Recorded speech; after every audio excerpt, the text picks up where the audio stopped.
Pada tahun 1956, seorang psikolog pendidikan dari Amerika Serikat mengembangkan sebuah kerangka kerja untuk mengklasifikasikan sasaran dan objektif proses pembelajaran, yang umum dikenal sebagai taksonomi Bloom. Taksonomi Bloom dalam ranah kognitif ini memiliki 6 tingkat struktur hierarkis yang tiap tingkatnya mewakili jenis kognitif pembelajaran yang berbeda, dan semakin tinggi tingkatan dalam taksonomi ini, maka semakin tinggi tingkat kompleksitasnya, yaitu sebagai berikut. Yang pertama, di paling bawah ada knowledge, kemudian yang kedua comprehension, yang ketiga application, dan yang keempat analysis, kemudian yang kelima sintesis, dan yang keenam di tingkat tertinggi adalah evaluation.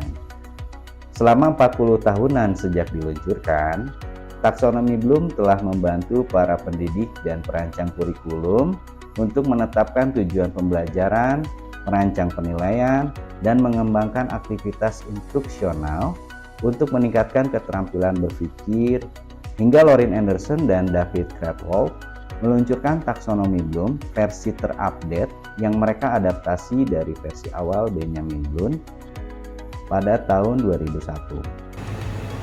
Perbedaan yang paling terlihat dari revisi taksonomi Bloom salah satunya adalah perubahan pada 2 tingkat tertinggi, yaitu di bagian sintesis yang menjadi evaluating dan evaluation menjadi creating. Tiap-tiap dari 6 tingkat yang terendah hingga tertinggi memiliki kata-kata kerja operatif yang berbeda-beda. Kata kerja operatif juga dikenal sebagai kata kerja tindakan atau kata kerja kognitif, memainkan peran penting dalam menentukan proses atau tindakan kognitif spesifik yang perlu didemonstrasikan oleh pembelajar di setiap tingkat taksonomi. Dalam menempuh studi pasca sarjana, tentunya kita dapat menerapkan taksonomi Bloom ini terhadap proses belajar kita, yang banyak menerapkan level menganalisa atau analyzing dan mengevaluasi atau evaluating. Pengalaman belajar studi pasca sarjana ini akan berbeda secara signifikan tentunya apabila dibandingkan dengan pengalaman belajar perguruan tinggi pada level sarjana dan diploma. Program sarjana dan diploma biasanya mencakup pemahaman umum terkait konsep, teori, dan praktik yang menjadi landasan awal pengetahuan di bidang tertentu, dengan tujuan mahasiswa dapat berkontribusi nantinya dengan pengetahuan dan keterampilan yang dibutuhkan dalam berbagai karir. Studi pasca sarjana dirancang agar mahasiswa mendapatkan pemahaman mendalam tentang topik tertentu, berpartisipasi dalam ide-ide kompleks, dan melakukan penelitian secara lebih independen, sehingga mata kuliah yang diajarkan cenderung lebih fokus dan detail, supaya memungkinkan mahasiswa pasca sarjana memiliki spesialisasi dalam bidang tertentu. Selain itu, dari metode pengajaran, mahasiswa program pasca sarjana diharapkan untuk dapat terlibat dalam diskusi yang lebih mendetail dengan rekan serta pembimbing di dalam proses perkuliahannya. Penekanannya juga lebih sedikit pada menghadiri kuliah, melainkan lebih pada keproaktifan mahasiswa pada studi mandiri. Jadi, SKS pada studi pasca sarjana pun lebih sedikit, namun lebih terfokus daripada studi sarjana dan diploma.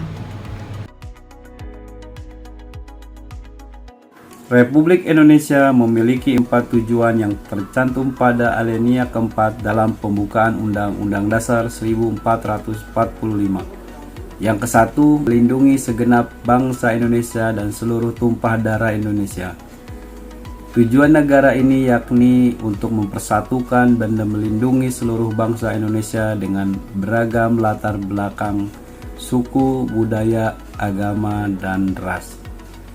Kedua, memajukan kesejahteraan umum merupakan tujuan untuk mencapai kesejahteraan bagi seluruh rakyat Indonesia, baik dari segi ekonomi maupun spiritual yang sejalan dengan prinsip ketuhanan yang Maha Esa.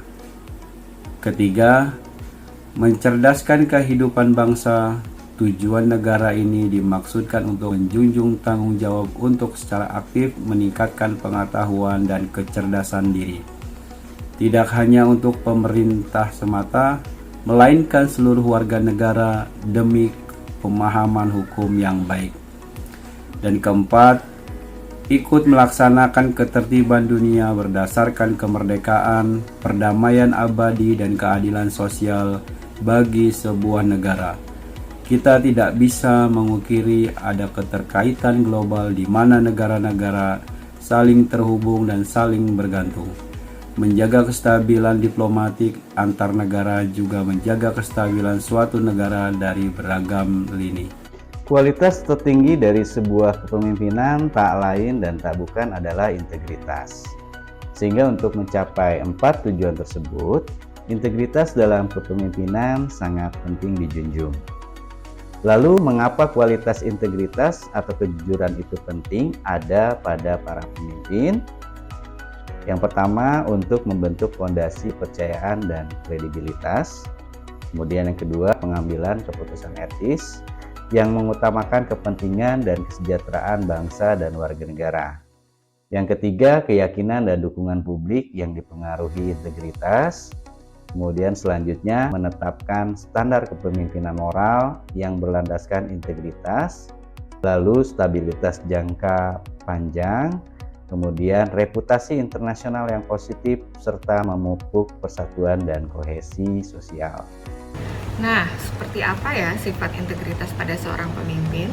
Pemimpin bertindak sesuai dengan kata-katanya, dapat dipercaya, dapat diandalkan, berkenan untuk mengakui kesalahan, menyalahkan orang lain, atau membuat alasan. Di Indonesia, sayangnya tidak asing dengan kabar mengenai pemimpinnya sendiri yang tidak menjunjung integritas. Banyaknya kasus korupsi dari para pemimpin pemerintahan, kemudian kasus baku tembak polisi terhadap polisi di rumah dinas Kadif Propam Polri Irjen Ferdisambo, serta indikasi pernyataan Jokowi yang bertolak belakang dengan implementasi terkait revisi Undang-Undang ITE, Undang-Undang KPK, dan sebagainya, yang menuai kritik dari BEM UI yang diunggah di sosial media mengecap Jokowi sebagai the king of lip service. Berdasarkan penuturan Menko Polhukam Mahfud MD terkait masalah pelik korupsi di Indonesia, bahwa banyak koruptor yang tidak ciut nyalinya dengan konsekuensinya mendekam di balik jeruji besi, asal aset hasil korupsi dapat disembunyikan dan digunakan untuk kepentingan pribadi. Mahfud MT juga menjelaskan bahwa merupakan perhatian pemerintah untuk membangun pemerintahan yang baik dan bersih.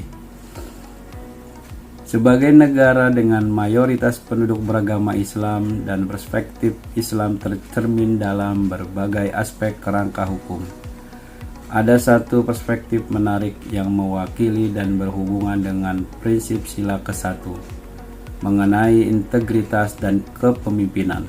Seorang ulama yang pernah menjadi Ketua Umum Badan Amil Zakat Nasional dan juga menjabat sebagai Guru Besar IPB, Kiai Didin Hafiduddin, mengatakan bahwa terdapat kaitan antara ketakwaan dan kejujuran. Kejujuran merupakan ibadah yang bermakna apabila disertai dengan ketakwaan. Demikian tafsir beliau atas Quran Surah At-Taubah ayat 119. Menurut penyampaiannya juga, para Rasul memiliki 4 karakteristik yang membuat mereka layak menerima penunjukan ilahi. Salah satunya adalah memiliki sifat sidik, yaitu jujur, dan dusta bukan merupakan sifat orang yang bertakwa. Jadi sangat penting bagi orang tua, pendidik, dan pemimpin memiliki sifat jujur untuk melahirkan pemimpin umat yang amanah. Dari perspektif ini bisa dikatakan bahwa pada kepemimpinan yang kekuasaannya tidak dilandasi keimanan, seorang pemimpin akan cenderung zalim, merampas hak masyarakat, dan tidak bersungguh-sungguh mensejahterakan masyarakat. Lalu pada kasus baku tembak polisi terhadap polisi yang menewaskan Brigadir J saat proses penyidikan masih berlangsung, Ketua RT setempat, Seno Soekarto, yang merupakan purnawirawan jenderal polisi, menyesali bahwa tidak adanya transparansi antara pihak kepolisian dengan dirinya terkait aktivitas keamanan dari beberapa anggota penegak hukum di sekitar RT yang dipimpinnya. yang akhirnya membantu mengungkap pemindahan alat bukti CCTV di TKP sehari setelah kejadian. Komnas HAM menemukan ada pembunuhan di luar proses hukum atau extrajudicial killing terhadap Brigadir Yosua hingga dugaan adanya kekerasan seksual. 7 individu juga ditetapkan sebagai tersangka obstruction of justice atau menghalang-halangi penyidikan kasus ini. Salah satunya adalah Irjen Verdi Sambo. Menurut kami sangat ironis bahwa kasus ini melibatkan para penegak hukum di institusi Polri yang ada di bawah Presiden sendiri dengan menyalahgunakan kuasanya dalam pelanggaran hukum. Sedangkan Seno sebagai pemimpin dalam ranah lingkup yang lebih kecil dapat menunjukkan integritasnya dengan mengungkap kebenaran yang dia ketahui. Lalu pada isu lainnya melibatkan Presiden Indonesia, Jokowi yang mendapat kritikan dari BEM UI. Mereka menyebutnya sebagai the king of lip service karena beberapa pernyataan dukungan yang tidak sesuai dengan implementasi kebijakan yang dilakukan. Misalnya dalam hal revisi Undang-Undang ITE, rindu di demo, rencana penerbitan Perpu Undang-Undang KPK, dan lain-lain. Kritikan ini diunggah pada sebuah konten pada sosial media BEM UI dan direspon Jokowi yang sempat menyinggung julukan-julukan lain yang pernah ia dapat.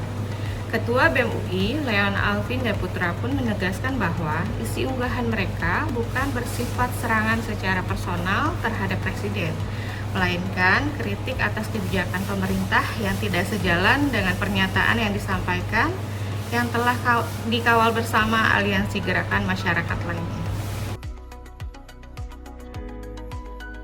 Dari topik yang telah kami sampaikan, berikut beberapa kesimpulannya. Kesimpulan yang pertama, dalam menempuh pendidikan pascasarjana, kita dapat melihat adanya perbedaan dengan pendidikan sarjana dan diploma dalam hal yang pertama kedalaman studi, di mana studi pascasarjana menekankan pemahaman yang lebih detail dan fokus pada bidang atau pengetahuan tertentu. Kemudian yang pasis yang lebih banyak di penelitian, dan metode pengajaran yang menuntut lebih banyak pada sikap kritis dalam hal analisis dan mengevaluasi suatu topik serta studi mandiri.